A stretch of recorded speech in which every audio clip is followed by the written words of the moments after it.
7:04 de la mañana, Día Internacional contra el Maltrato Infantil, iniciativa de la sociedad civil que tiene por finalidad visibilizar la violencia contra los niños, su impacto. Y me complace muchísimo poder contar en este momento con Carlos Trapani, vía telefónica, abogado, coordinador del programa de Buen Trato de SECODAP, investigador del Instituto de Investigaciones Jurídicas de la Universidad Católica Andrés Bello. Un tema difícil de abordar, un tema difícil de entender cuando precisamente ese maltrato infantil puede provenir de una madre, de un padre, es decir, dentro de los contextos más dolorosos e inimaginables. Carlos, buenos días, bienvenido. Buenos días, un gusto saludarte. Igualmente, Carlos. Bueno, ¿cómo alzar la voz hoy y siempre para visibilizar este tema? Oye, desde un punto de vista constructivo y renunciable. Vale, yo creo que el primer desafío es poder formarnos, poder educarnos. Hay que hacer un esfuerzo importante en pedagogía ciudadana, en pedagogía sobre los derechos de los niños, para no normalizar circunstancias que no son normales, ¿no? Nosotros venimos de una cultura de crianza, de la violencia, de la letra con sangre entra, de que el niño no sabe, que el niño no puede, que el niño no entiende, y en función a eso hemos utilizado a lo largo de nuestra historia distintos métodos de crianza.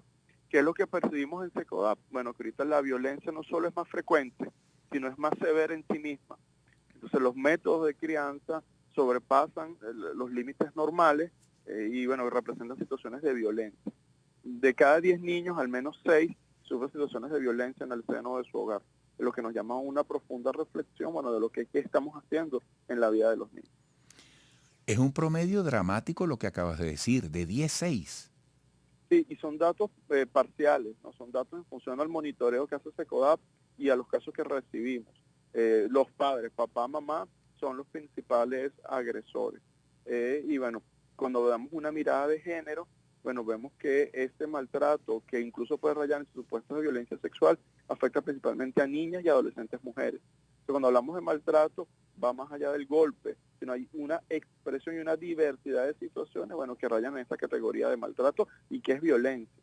Entonces, frente a eso no hay que ser indiferentes, hay que alzar la voz, hay que denunciar. Si yo soy un vecino, un entrenador, un docente, un líder comunitario y sé que hay un niño que está siendo víctima de violencia, hay que denunciar a las autoridades. Hay que perder el miedo y la desesperanza al proceso de la denuncia. Cuando uno escucha hablar de estos temas definitivamente oscuros, donde hay que poner luz, cualquiera puede irse en la mente a la ubicación de un contexto de marginalidad, de inferioridad desde el punto de vista socioeconómico, de desventaja. Esta cifra, vuelvo al tema, de cada 10 familias, en 6 se sufre maltrato infantil. Esto abarca todos los niveles socioeconómicos. Es un mito asociar la violencia a los niveles de pobreza o los Ajá. niveles de educación de la familia. Uh-huh. Es como un mito decir que la violencia sexual la provoca la víctima. Es violencia, no la provoca la víctima. Entonces, los niveles económicos, los niveles de instrucción de los padres, no hay una relación directamente proporcional. Hemos tenido casos en SECODAP donde, bueno, son padres con un nivel académico alto, con una posición económica mucho más estable, donde 2 niños sufren de violencia. Al final es un tema cultural, al final es un tema de herramientas, al final es un tema incluso de cómo fue la crianza de los propios padres. Entonces, este tipo de temas de maltrato tiene una realidad multicausal, son diversos los factores y no necesariamente está determinado por contextos de pobreza. Hemos estado en comunidades populares donde hemos visto excelentes experiencias de crianza, excelentes experiencias de convivencia. Entonces, no hay una relación entre pobreza y violencia.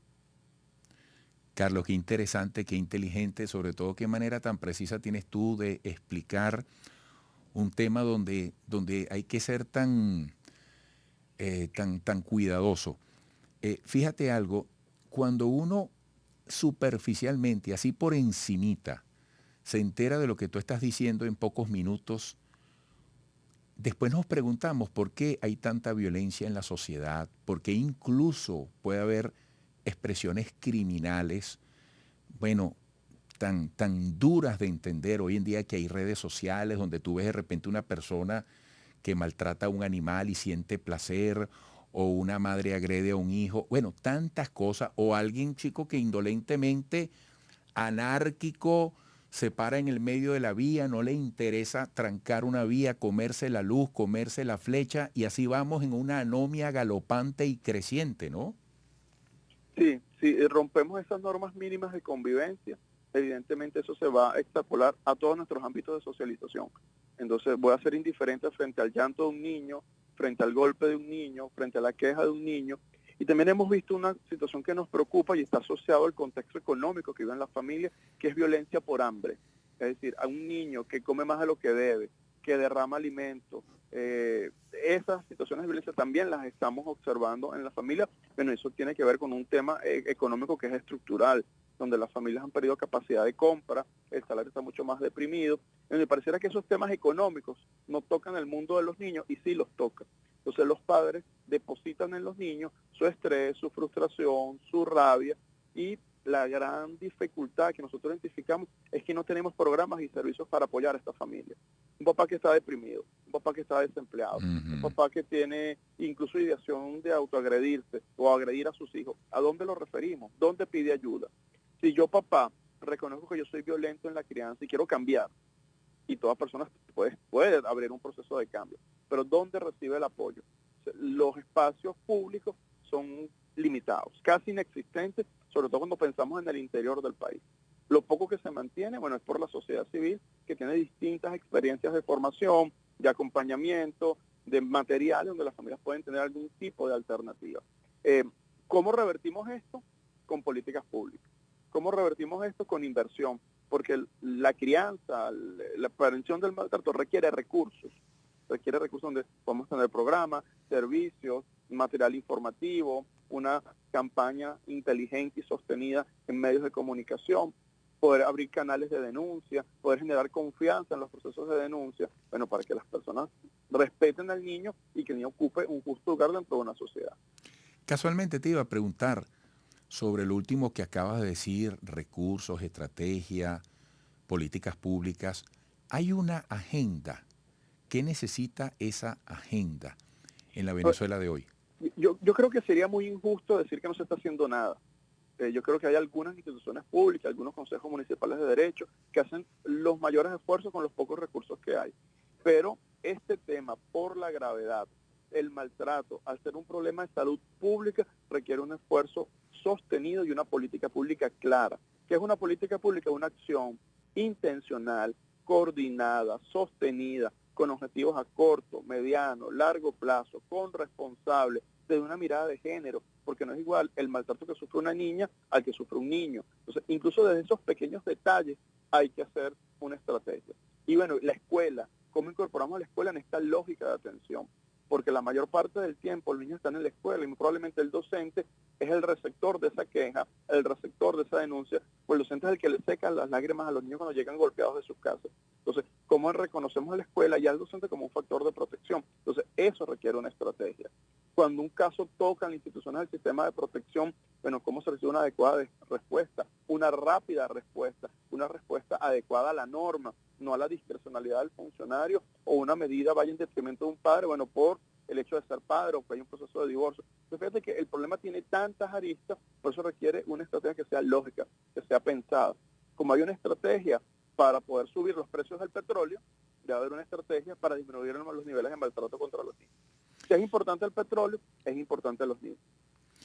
Wow, Carlos, qué manera de comunicar, te le agradecemos, te respetamos profundamente y valoramos la calidad, el alcance de tu mensaje, que es eminentemente sensibilizador desde la contundencia de todos estos argumentos ante los cuales nadie puede decir, soy indiferente, no me interesa, porque además, Carlos, estamos en una sociedad de la inmediatez, de la urgencia, eso nos hace a veces superficiales, nos puede hacer distantes, ¿no?, de puntos tan importantes como los que has descrito.